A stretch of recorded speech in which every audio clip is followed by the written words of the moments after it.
नमस्कार दोस्तों। आज का हमारा टॉपिक है कक्षा 10 की दूसरा पाठ अम्ल क्षारक और लवण का ही। इसमें है पीएच स्केल यानी पीएच पैमाना क्या होता है उसके बारे में आज हम पढ़ेंगे। ये इंपॉर्टेंट क्वेश्चन आ सकता है, इसमें से इंपॉर्टेंट टॉपिक है ये। इसमें से कोई ना कोई क्वेश्चन एक मिल जाएगा आपको पीएच स्केल पर या पीएच पैमाने पर। तो पीएच पैमाना क्या है? पीएच पैमाना क्या है कि जैसे अपने तापमान मापने के लिए थर्मामीटर का उपयोग करते हैं, उसी प्रकार से क्या है कि अम्ल क्षार की जो सामर्थ्य है उसको मापने के लिए एक पैमाने का उपयोग किया जाता है, एक स्केल का उपयोग करते हैं।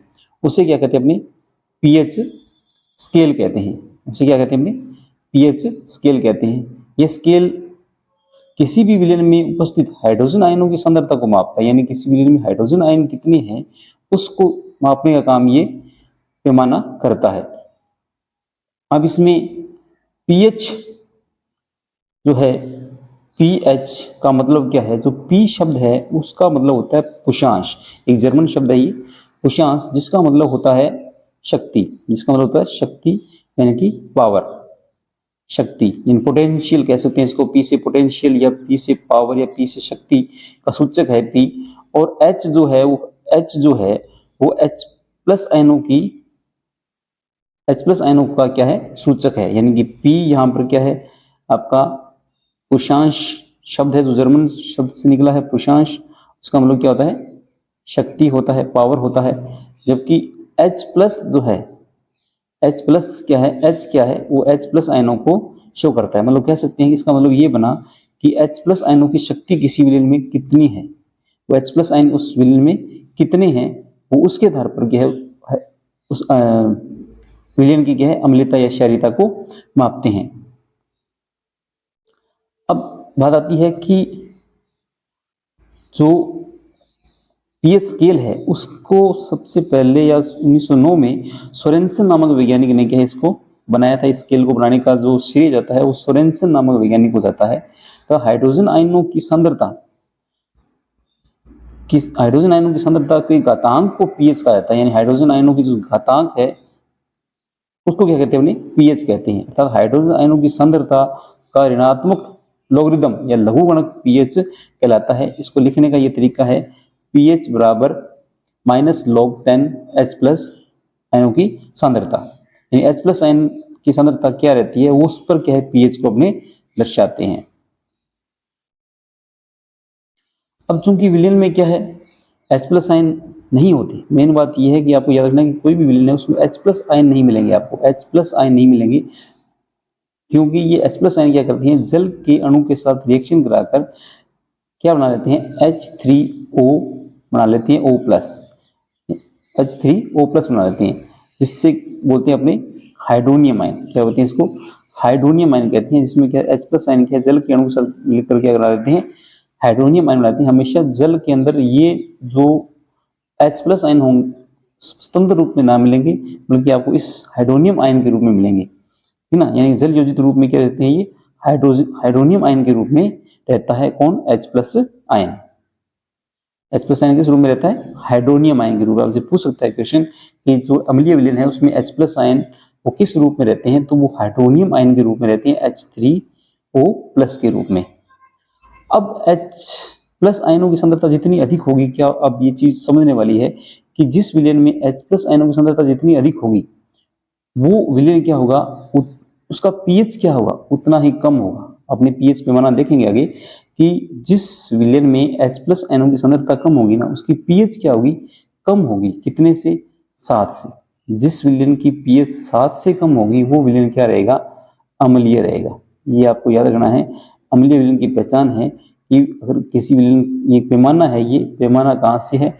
0 से लेकर 14 तक का ये पैमाना है। जैसे स्केल होता है उसके अंदर सेंटीमीटर होते हैं, उसी प्रकार इसका मापने का पैमाना है। इसमें 0 से लेकर के 14 तक मापा जाता है। अगर किसी विलयन की पीएच 7 है तो वो क्या होगा? विलयन उदासीन होगा, ना वो अम्लीय होगा ना वो क्षारीय होगा। अगर 7 से ज्यादा है, अगर 7 से क्या है पीएच क्या है? ज्यादा है, तो वो विलयन कैसा रहेगा? क्षारीय विलयन रहेगा। और जिस विलयन की पीएच 7 से कम है यानी कि 7 से कम है तो वो विलयन कैसा रहेगा, अम्लीय विलयन रहेगा। ये आपको याद रखना है कि जिस विलयन की पीएच क्या होती है, जिस विलयन की पीएच क्या 7 से कम होती है वो कैसा विलयन होता है, अम्लीय विलयन होता है। और जिस विलयन की पीएच 7 होती है वो क्या रहेगा, उदासीन रहेगा। विलयन कैसा रहेगा, उदासीन विलयन कहलाएगा। और जिस विलयन की पीएच 7 से अधिक 14 तक होती है वो विलयन क्या रहता है, क्षारीय रहता है। अपने आगे पीएच पैमाना देखेंगे तो आपको ये समझ में आ जाएगा। अब अपनी बात करते हैं कि अम्ल और क्षार की शक्ति क्या है। जो H+ आयन और OH- आयनों की संख्या पर निर्भर करती है। यानी कोई विलयन अम्ल है या क्षार है वो H+ आयनों की और OH- आयनों की संख्या पर निर्भर करती है। किसी विलयन में अगर H+ आयनों की संख्या ज्यादा है, H+ आयन ज्यादा है तो वो विलयन कैसा रहेगा, अम्लीय रहेगा। और किसी विलयन में अगर OH- आयन ज्यादा है, H+ आयन कम है और OH- आयन की सांद्रता ज्यादा है तो वो विलयन कैसा रहेगा, क्षारीय रहेगा। ये चीज पहचान करने की है। यानी जिस विलयन में H+ आयन ज्यादा रहेंगे वो अम्लीय विलयन होगा और जिस विलयन में OH- आयन ज्यादा रहेंगे वो विलयन क्या होगा, क्षारीय प्रकृति का होगा। यदि समान सांद्रता के हाइड्रोक्लोरिक अम्ल और एसिटिक अम्ल, ये हाइड्रोक्लोरिक अम्ल होता है, ये प्रबल अम्ल होता है। प्रबल अम्ल किसको बोलते हैं, ये मैंने पिछली वाले वीडियो बताया था कि प्रबल अम्ल वो होते हैं जिनका जल केंद्र पूर्णतया आयनन हो जाता है। क्या कहलाता है, प्रबल अम्ल कहलाते हैं। जैसे मान लो इसको HCl को जल में घोलेंगे तो H+ आयन और Cl- आयन बन जाएंगे, इसका पूर्णतया क्या हो जाएगा, आयनन हो जाएगा, तो ये प्रबल अम्ल कहलाते हैं। दूसरा होता है एसिटिक अम्ल। ये एसिटिक अम्ल क्या, दुर्बल अम्ल है। दुर्बल अम्ल वो होते हैं जिनका जल केंद्र के पूर्ण आयनन यानी कि आयन नहीं बनते, उनके पूर्ण आयन नहीं बनते, वो क्या कहलाते हैं, दुर्बल अम्ल कहलाते हैं। अब इसमें बात करते हैं कि मोलर विलयन लेते हैं तो विभिन्न मात्रा में हाइड्रोजन आयन उत्पन्न होते हैं। अधिक संख्या में आयन उत्पन्न करने वाले जो अम्ल होते हैं वो क्या कहलाते हैं, प्रबल अम्ल कहलाते हैं। अभी मैंने कहा कि जो अम्ल पूर्णतया H+ आयन बनाते हैं या आयनन कर देते हैं, अपने H+ आयन बन जाते हैं या उनका आयनन हो जाता है, जल के अंदर पूर्ण आयनन हो जाता है, वो प्रबल अम्ल कहलाते हैं। और जबकि जिनका आयनन पूर्ण नहीं होता, H+ आयन नहीं बनते, वो क्या कहलाते हैं, दुर्बल अम्ल कहलाते हैं। अब ये आपको देखना है पीएच स्केल, ये इसको बोलते हैं पीएच स्केल। अब पीएच स्केल में क्या होता है कि 0 से लेकर ये 14 तक का ये पैमाना होता है, 0 से लेकर ये 14 तक का पैमाना होता है। अब इसमें जो बीच का है 7, इसको बोलते हैं उदासीन। यहाँ क्या होते हैं, जो विलयन होता है वो क्या होता है, उदासीन प्रकृति का। जिस विलयन की पीएच 7 होगी वो क्या होगा, उदासीन प्रकृति का रहेगा। जिस विलयन की अम्लीय प्रकृति 7 से कम होगी, यानी जिसकी पीएच कम होगी, बात समझना इस बात को, जिसकी पीएच के 7 से कम होगी वो किस प्रकृति का होगा, अम्लीय प्रकृति का होगा। जैसे जैसे इसकी पीएच कम होती जाएगी उसकी अम्लता क्या होती जाएगी, अम्लता क्या हो जाएगी विलयन की, बढ़ेगी। अम्लता क्या होगी, बढ़ेगी। यानी कि 7 से कम जाएंगे तो अम्लता बढ़ेगी। यानी अगर मान लो एक विलयन की पीएच 5 है और एक विलयन की पीएच 3 है तो उसमें आपको पूछेगा कि इसमें अम्लीय विलयन कौन सा है, अधिक अम्लीय। जिसकी पीएच कम होगी वो ज्यादा अम्लीय होगा, वो क्या होगा, ज्यादा अम्लीय होगा। जिसकी पीएच 7 की तरफ जाएगी उसकी अम्लता क्या होती जाएगी, बढ़ कम होती जाएगी, अम्लता कम हो जाएगी, अम्लीय प्रकृति कम होगी। लेकिन 7 से 0 की तरफ जाएंगे तो अम्लता प्रकृति बढ़ती है। इसी प्रकार क्षार है, अगर क्षार 7 से ऊपर अपनी पीएच देखेंगे, जिसकी पीएच 8 है, 9 है, 10 है, 11 है, 12, 13, 14 तक है, वो क्या होगी, क्षारीय प्रकृति कहलाएगी। अब इसमें आप समझ सकते हो इस चित्र को आसानी से। ये जो इधर H+ आयनों की सांद्रता क्या हो रही है, बढ़ रही है। पट्टी क्या हो रही है, इधर जाने से 7 से नीचे जाने पर चौड़ी हो रही है, यानी कि H+ आयन सांद्रता क्या हो रही है, बढ़ रही है। तो इसके मतलब क्या है, H+ आयन जिसमें ज्यादा होंगे वो विलयन क्या होगा, उतना ही क्या होगा, अम्लीय होगा। और दूसरी तरफ ये जो है, ये जो पट्टी है, इस पट्टी में क्या OH- आयन की सांद्रता क्या हो रही है, OH- आयन की सांद्रता बढ़ रही है। तो ये क्या है, क्षारीय प्रकृति बढ़ रही है। यानी जिस विलयन में OH- आयन की सांद्रता ज्यादा होगी वो विलयन क्या होगा, क्षारीय प्रकृति का होगा।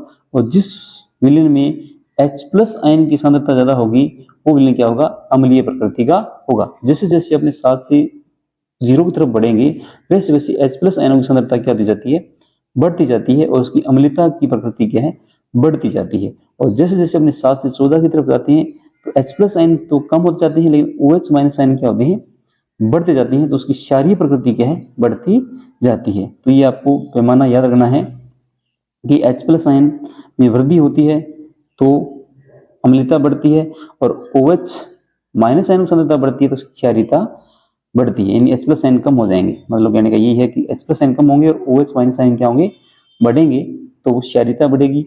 और जिसमें OH माइनस आयन कम होंगे और H प्लस आयन बढ़ेंगे, वो क्या होगा, अम्लता उधर बढ़ेगी।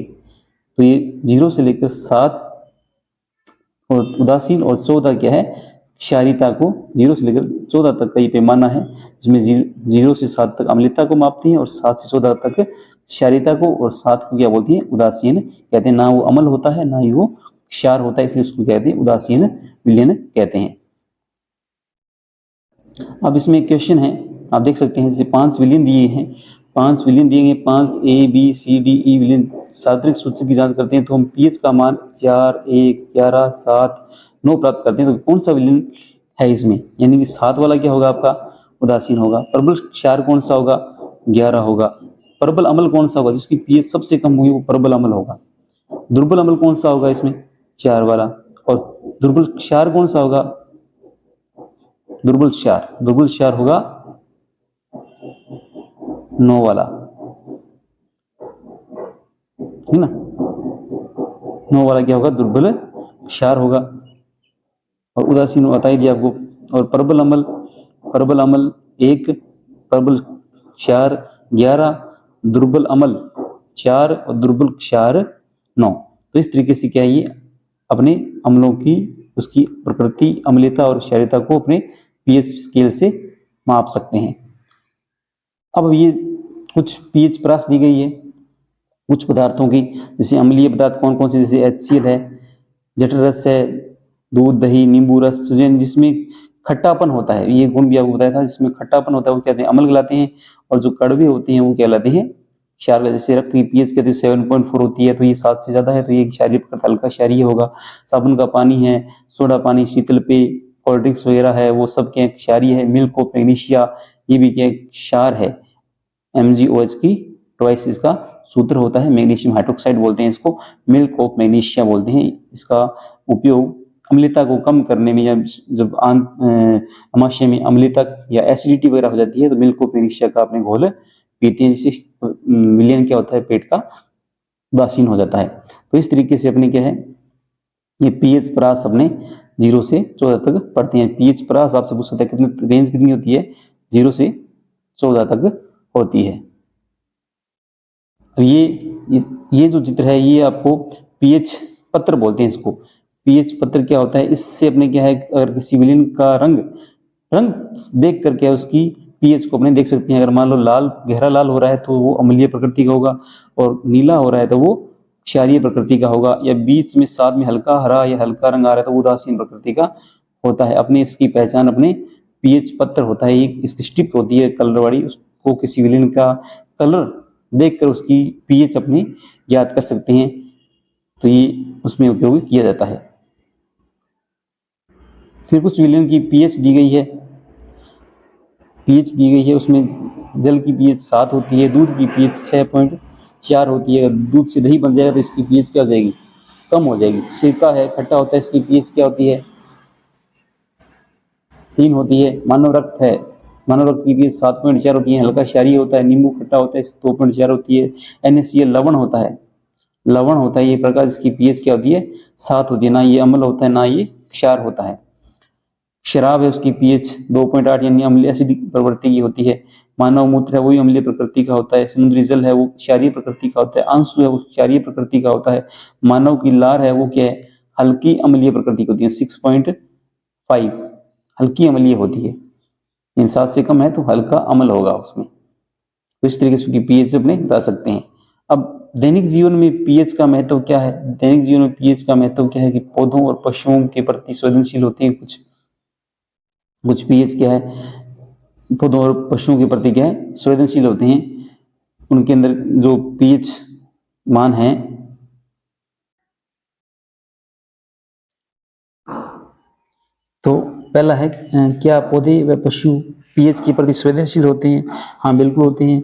इनकी कोई भी पादप है या पशु है वो निश्चित प्रयास उसकी रेंज होती है, उसी रेंज के अंदर उसके अंदर जो शरीर के अंदर एंजाइम्स वगैरह हैं या जैविक क्रियाएं हैं वो एक निश्चित प्रयास के अंदर ही होती है, और वो प्रयास है 7 और 8 के बीच में, यानी कि पीएच 7 और 8 के बीच में रहेगी तो ये जैविक क्रियाएं क्या होंगी, जो पौधों के अंदर होने वाली या पशुओं के अंदर जो जैविक क्रियाएं होती हैं वो एक सही तरीके से वो संपादित हो सकती है। अगर मान लो इनकी पीएच कम हो जाती है तो ये जैविक क्रियाओं पर प्रभाव डालती है, अगर इनकी पीएच 8 से ज्यादा हो जाती है तो भी क्या है ये जैविक क्रियाओं पर प्रभाव डालती है।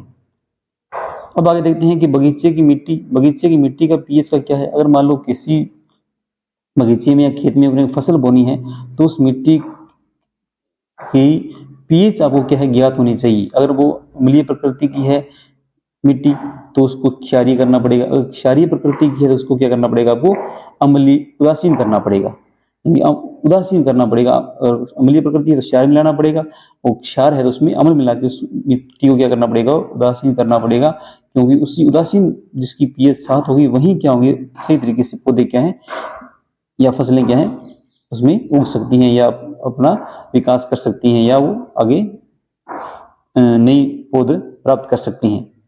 इसी प्रकार से हमारा पाचन तंत्र है, पाचन तंत्र की पीएच जो है वो 2.5 के आसपास होती है, यानी कि इसमें पाचन तंत्र में या हमारे आमाशय में एक प्रकार का अम्ल पाया जाता है जिसे बोलते हैं हाइड्रोक्लोरिक अम्ल या HCl।